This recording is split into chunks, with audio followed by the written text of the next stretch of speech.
In this training sections, we are going to start looking specifically at the 2015 Shelter Point in Time Count survey tool and walk you through how to complete it. As mentioned earlier, the tool was provided to agencies in two different formats. First is the PDF format, which is what you see on your screen now.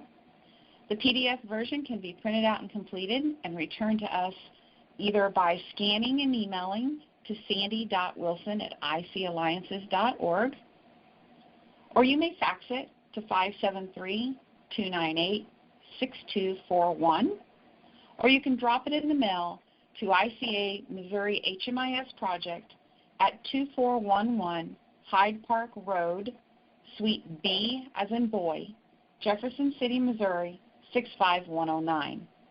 Or, as always, if you prefer to give your answers over the phone, you can give us a call here at 573-298-6068, and we can walk you through the survey via the phone and take your answers that way. Now, the other version that was provided to you was the Excel workbook version.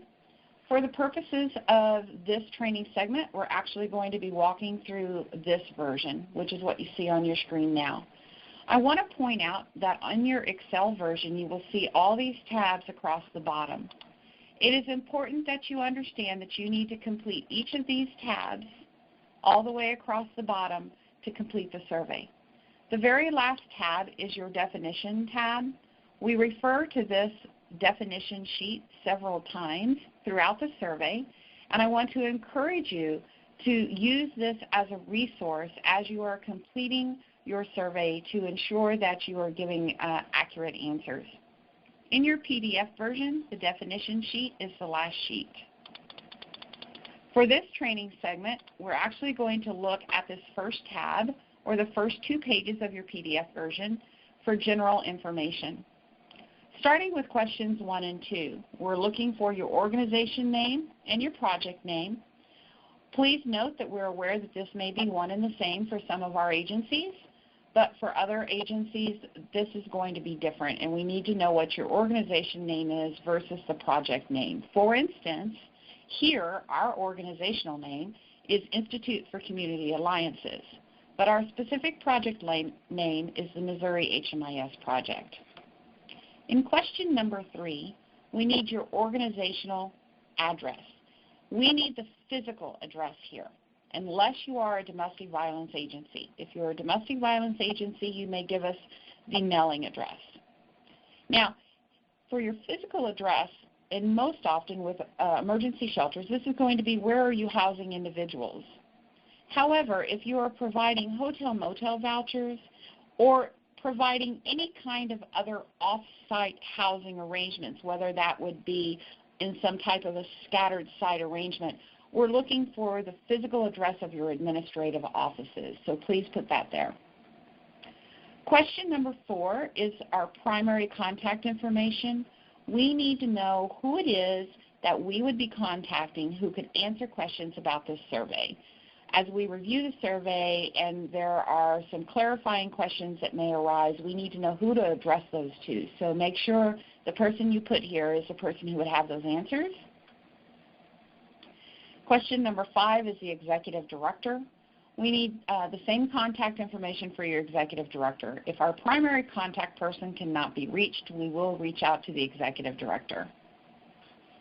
Now, coming down and looking at question number 6, this is where we start asking you some questions specifically about the project that you are completing this survey for. This survey is specifically for emergency shelter, transitional housing, overflow beds, hotel-motel vouchers, safe havens, and seasonal beds. This survey is not used for permanent supportive housing or rapid rehousing. That will be a different survey that we will cover in a separate training segment. The definitions for each of these project types is available on your definition sheet. Please refer to that to identify what type of project that you are completing this survey for. I do want to point out a couple of things here. If you have multiple projects, you need to complete separate surveys. So that means if you have, for instance, 2 separate emergency shelter projects, please complete 2 separate surveys. If you have an emergency shelter and you also do hotel-motel vouchers, please do 2 separate surveys. I want to point out on overflow and seasonal beds. Our overflow and seasonal beds are most often attached to an emergency shelter project. Please note that if you are using overflow and seasonal beds on the night of the point in time count, we would need for you to complete 2 surveys if you are attached to an emergency shelter. So you would do 1 survey specific for your emergency shelter, and then a separate survey that would be covering the beds that are considered to be overflow beds or your seasonal beds. If you have any questions on that, again, please just give us a call. Question number 7 wants to know your housing type. Again, please see your definition sheet so that you can accurately determine what type of housing type your project is. Question number 8 wants to know if you are enrolled in the HMIS project. Are you entering data into the HMIS system? So please just indicate yes or no on this. If you are enrolled, we want to know what date did you enroll in the HMIS. We ask these questions for every point in time count. It's a way for us to always make sure that we are accurate in our data. If you're not real sure about your enrollment date, again, you can check here with us. We probably would have that and be able to give that for you. Question 10 wants to know, when did this specific project begin housing individuals? So we're not talking about, for instance, when did Institute for Community Alliances begin as an organization, but we're looking at what date did the Missouri HMIS project start operating. So that date that is specific to the project that you are completing this survey for. Question 11 wants to know your total project capacity. Now, this is on any average given night, what's the total number of individuals that you can house, okay? If you're a housing program that utilizes units, we'd like for you to break that down for us, please, here, and let us know how many of each of these size units do you have. Question number 12 wants to know the number of beds that are dedicated to veterans. And now what we mean by dedicated is that no individual who is not a veteran can sleep in that bed. Those beds will sit empty if you do not have a veteran seeking shelter for those beds. If you don't have any set-aside beds for veterans, please put a 0 here. Number 13 then wants to know dedicated beds for youth. Now, the definition of youth has changed this year, where youth actually includes individuals up to the age of 24. So individuals age 24 and below are considered to fit in that category of youth. So do you have any beds in this project that are set-aside beds specifically for that age category, meaning nobody else can be housed in those beds if they don't fit that category? Those beds will sit empty, all right? If you don't have any beds dedicated to youth, please put a 0 here.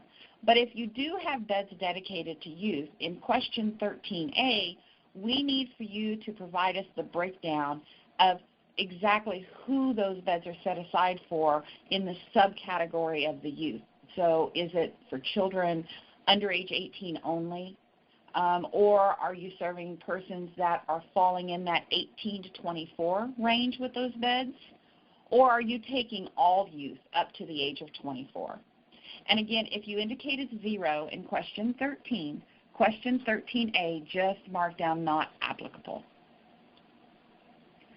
Question 14 wants to know what your target population is that you're serving. Now, the target population, to identify that, is to look at and determine 75% or more of the clients that I serve fall into this specific category, okay? Now, you cannot mark more than one of these categories. And if you feel like you're looking at this question and you're like, well, but we serve everybody, please note here we have single males and females plus households with children. That's kind of your catch-all target population category. And then there are specific populations.